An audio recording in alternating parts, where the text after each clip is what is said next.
सबसे अच्छी लकड़ है ना वो बर्मा टीक है।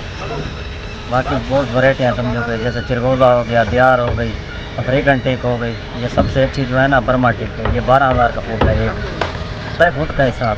अभी जो हम कश्ती बना रहे हैं ना ये 24 फुट की है। ये खर्चा हो रहा है माले का कितना 8 लाख हो रहा है। अगर बड़ी बनवाए ना 36 फुट की तो इस पर 40 लाख आता है।